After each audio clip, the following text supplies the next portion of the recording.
welcome to Inside Games, the only gaming news show brave enough to tell you the Game Pass good times are officially drawing to a close. Yep, it's only going to get more expensive and more complicated from here. We tried to warn you. It was nice while it lasted. Hopefully it lasts a little while longer yet. I mean, technically, it's still lasting at the moment, but rumors are flying about pending changes to what used to be the best deal in gaming.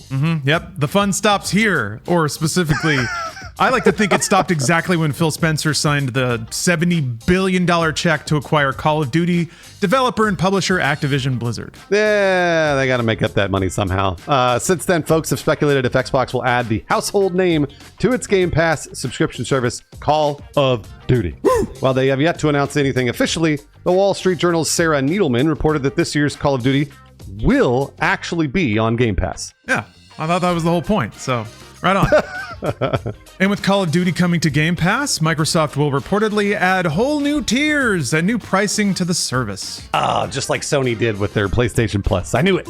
Damn it. These rumors broke after Spanish gaming rumor account Extas Noticias and Rumores, I butchered that, sorry, posted about the aforementioned Wall Street Journal news on X, following up with a Google translated post saying, "We can assure you that changes are coming to the Xbox Game Pass tiers, mainly due to Call of Duty." Then, on Reset Era, poster and industry insider Nate Drake added that he's also aware of impending changes to Game Pass regarding pricing and new tiers. Another poster and insider Shinobi602 also confirmed that, quote, "there will be changes." Now, we don't have details yet, but it seems pretty clear that Microsoft is planning a Game Pass shakeup now that it's getting one of the biggest franchises in gaming. Yeah, it would make sense if Xbox is planning on jacking up the price of Game Pass. I mean, I think we've all been expecting it for a while, but for starters, and we mentioned this, they just spent $70 billion to get Call of Duty, so of course they're going to want to use it for their corporate goals at the moment, which they said over and over is driving everyone to Game Pass. Yes, of course. Xbox is also likely behind their projections for Game Pass subscriptions. They're just about to wrap up fiscal 2024, and according to leaked info from the FTC lawsuit a while back, they expect it to be around 50 million Game Pass subscribers. The latest number they shared back in February had them at 34 million, which is actually well under that goal. Yeah, but still a lot of money. Sheesh, that's 340 million a month? Dang. But yeah, if they have fewer subscribers than they wanted, if they want to make the same amount of money, they got to charge their current subscribers more, or try to anyway, which actually they've already done once. Console Game Pass went up $1 and Ultimate went up $2 back in June 2023. Even with a new tier, though, odds are 1 month of Game Pass will still be cheaper than buying Call of Duty for $70. But what will the next installment of Call of Duty actually be? Yeah, it looks like the next one on deck is Black Ops 6. Cool. 6? Jeez. Yeah, they stopped putting the numbers on them, but that's where we're at. That was kind of sort of acknowledged by Treyarch on X after people discovered the iconic Sally pistols in Warzone. The droopy ones that the guys were like, oh, Black Ops. Last year, it was reported that Black Ops 6 will take place during the Gulf War and will lean back into more traditional military combat tech and Black Ops gadgets. That sounds awesome. Dude, if it's like a psychedelic acided out a Gulf War shit, yeah, we can get some like grungy rock guitar, some Nirvana in there. That would be awesome. It's been a while, right? We can have fun in the Gulf War. Can we? I don't know. I'm not sure. I don't know. Well, we'll see. IGN reports that Black Ops 6 is planned for launch in 2024. During late fall, early winter, same old window it usually hits. Yeah, standard. Meanwhile, Microsoft has announced an Xbox showcase for June 9th with what looks like a Call of Duty Direct to follow afterwards. And you can bet your sorry ass Lawrence and I are going to be drinking and watching that thing. I can't wait. Call of Duty XP or whatever it used to be called. I guess they're wrapping it in now. Whatever it is, who cares? But yeah, looks like Microsoft is going to be leaning on Call of Duty big time to dig itself out of the $70 billion hole that it's in after acquiring Activision. To cut costs, Microsoft has shut down some major studios like Arcane Austin, maker of Redfall, Dishonored, and Prey, and of course Tango Gameworks, which made the well-received Hi-Fi Rush. Boy, what a trade, huh, Lawrence? We've seen this a lot, though. Oh, yeah, I mean, yeah. once companies get big enough, they just don't have time to waste on games that only sell a handful of million. Yeah. You got to push up and up and up. When you're billions, that's all you care about. Sheesh. And it gets worse. Bloomberg reports that Microsoft is planning even more closures in the future. And in the meantime, it's even worse. The Xbox Series X and S just getting absolutely curb stomped left and right by the PS5 and console sales, and even those are kind of down. Yeah. Analyst Daniel Ahmad reports that in the most recent quarter, PlayStation 5 shipped 4.5 million units, which he said is almost 5 times more than the Xbox Series X and S shipped in the same period. Oh, what can they do? Yeah, I mean, Call of Duty might move stuff in North America, but the rest of the world's gonna be tough. So Microsoft's gaming division's got to start making money, which is why you'll probably start paying more for Game Pass real soon, especially if it's got Call of Duty day one. Oh, but it's not all bad. It isn't, weirdly enough. I'm actually surprised to read this story. Microsoft subsidiary Ninja Theory just released Hellblade 2 to pretty good reviews. It's got an 81 on Metacritic, with Windows Central calling it a veritable masterpiece. Oh, we got some capital A art gaming hitting the internet today, and despite the closures, Xbox has already reportedly greenlit Ninja Theory's next game, which I was terrified about. I thought they were going to coast for like 3 weeks and then say, sorry, we got to go. And this is even more interesting. Another poster claimed that the greenlit game is Hellblade 3. So while Xbox is cutting costs, they're also still greenlighting games that aren't Call of Duty, which is reason to hope, but also makes the studio closures even more baffling. Yeah, that's true. Microsoft is still in the console hardware game as well. Last month, Windows Central reported that Xbox President Sarah Bond told staffers in an email that Microsoft plans to build new Xbox hardware focused on delivering the biggest technical leap ever in a generation. Okay, cool. More X's, more box.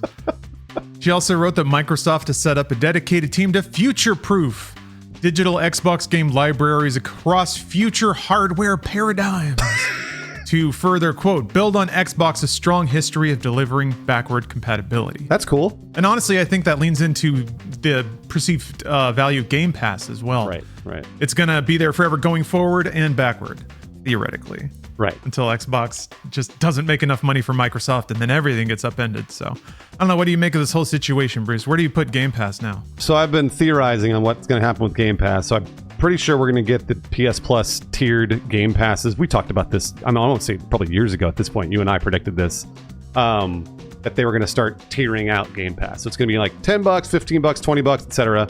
The $20 version gets you Call of Duty Day 1. The $10 version gets you Call of Duty at the normal launch with everybody else type thing.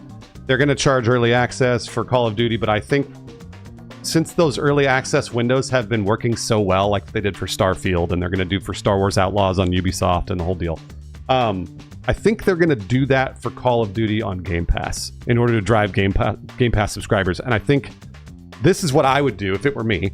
I would say the only way to get Call of Duty the earliest possible date is to sign up for Game Pass. So it doesn't matter how much money you give me for Call of Duty. Let's say it's $150 or whatever for the early access version of Call of Duty. I say you drive everybody to Game Pass. I say you must sign up for Game Pass if you want to play Call of Duty the earliest possible date. That would be interesting to actually window Game Pass stuff early. I think that might violate some like parity agreements that Xbox might be under. It would certainly fuck over their retail partners, but it's not like retail Xboxes are selling anyway. Yeah, it's a sticky situation because I think you're right. They have to figure out ways to carve value out of Game Pass, and there's like people's willingness to pay for early access is only going to encourage them to monetize it more, and that's what I've been worried about. So far, people like the civilized window is about 3 days for early access, but good God, could you imagine? As if that gets institutionalized and everyone accepts it as just how the market is, then yeah, you're right. You have a $30 tier of Game Pass that gets Call of Duty 2 weeks early, and then the $10 tier in retail gets it 2 weeks later. Everybody else has already leveled up. They got the guns. Like they can pull all those hooks. They just have to ease people into it, and that's kind of what I've seen. I mean, Activision was actually pretty smart about chopping and dicing up Call of Duty. They do staggered releases themselves, which has me really curious because I'm curious about the harmony under the Xbox banner, namely the programs that Phil tries to push, and how that may contradict the money earning potential of any of its developers. So take Bethesda. They squeezed every ounce of money they could out of Starfield. They sold early access. They sold an effing watch, even though the game didn't have maps. They found every way to monetize it early. They sold the DLC before they even told anyone what it was. And now ostensibly they're making it, but they cashed in early and they cashed in as hard as they could. And that's even with air quotes supporting Game Pass. So it makes me wonder, Activision's probably going to be really resistant to changing the way that they distribute Call of Duty because the executives at the Activision layer want to look as good as possible. So they want to earn all the money off that product, and distributing it through Game Pass is probably going to cannibalize. It's probably going to cannibalize that. I think about the Ubisoft thing with Star Wars, how it was like $70, $150, $18 for Ubisoft Plus. yeah. That's what I mean. That's what they're going to do with Game Pass. That's what they're going to do. And by the way, Lawrence, what you said about the Activision executives, like they want to look good. Bad news. They're owned by Microsoft. Yeah. It doesn't matter. So but they still play the games, man. Oh, for sure. They're going to play the executive games. But at some point, Phil Spencer could pull rank and be like, brothers, we own you now, so we can do whatever we want with this. Yeah. The separation, I don't think enough people maybe consider how disparate studios under Xbox may be. I don't from the sounds of it, there isn't like a strong unifying presence, which ostensibly is a good thing. But I think that can lead to moments where where things get kind of siloed, which is not necessarily a bad thing either if you have whole corporate units operating independently. That said, I think to make some sense of Microsoft greenlighting Hellblade 3, I think the cuts, and I mentioned this before we recorded, but I think the cuts were a Bethesda level thing. I think maybe Starfield fell way short of their expectations, and they had to cut cost to get back above the waterline. Now that waterline's probably set by Xbox and ultimately by Phil Spencer. So in a roundabout way, we want to blame the executive for all the bad things that happen, and to a degree, it's their fault. But I don't know. I think about as I think about this and about the downturn of Game Pass and how everybody has been saying it's going to ruin gaming for years and stuff. I don't know that you can fault the intent apart from making, obviously wants to make money.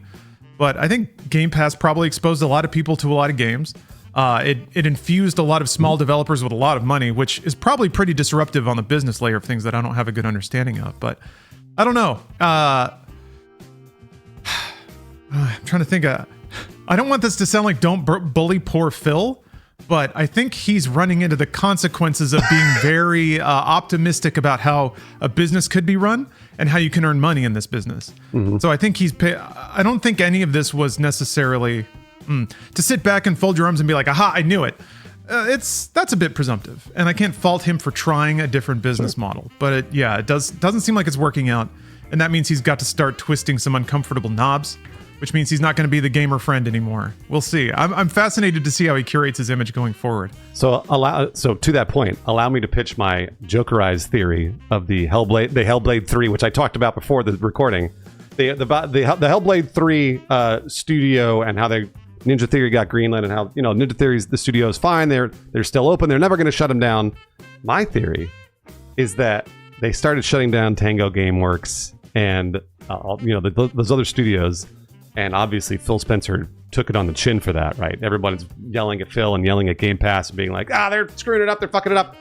I think Phil Spencer was reading all this and was stewing and was like, and he was like, you know what? Never mind. We're keeping Ninja Theory open because they were going to close them after Hellblade comes out and doesn't sell enough.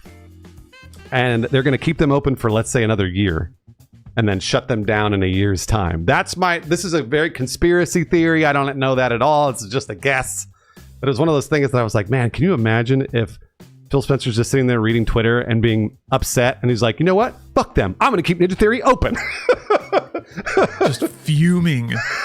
Just turning red. It's 2 a.m. and he's in his underwear and pacing around the kitchen under the glow of the refrigerator. Yep. Yeah, it's fun to imagine. I don't know. My brain wants to fight the idea on a couple of levels. Of course, yeah. This is a Joker take. This is a Joker take. It's not a. It's a Joker take. You're right. Yeah. You don't need to. I don't necessarily think it's true. It's more of just can you imagine if type thing. I don't know. I like imagining it. Yeah, it's fun. It's fun to think about. Hey, you know what? Speaking of other people that we know are fun, these Inside Games patrons, they support our Patreon every single month. And that's the reason we make this content. They're ready to sign up for every tier of Game Pass. Old Baby Leg, Ian McGee, DJ Kento, and Shaky Pants. And I got some patrons here that are more into tiers of Game Pass. Tears. They're crying. Right. They're crying a lot is what I'm Right. saying because of the video games. They're too expensive. Cash Putnam, UASC Battleroid, and JAmbers87. Thank you very, very much for the support. Yeah, I thought that was the whole point. So, right on.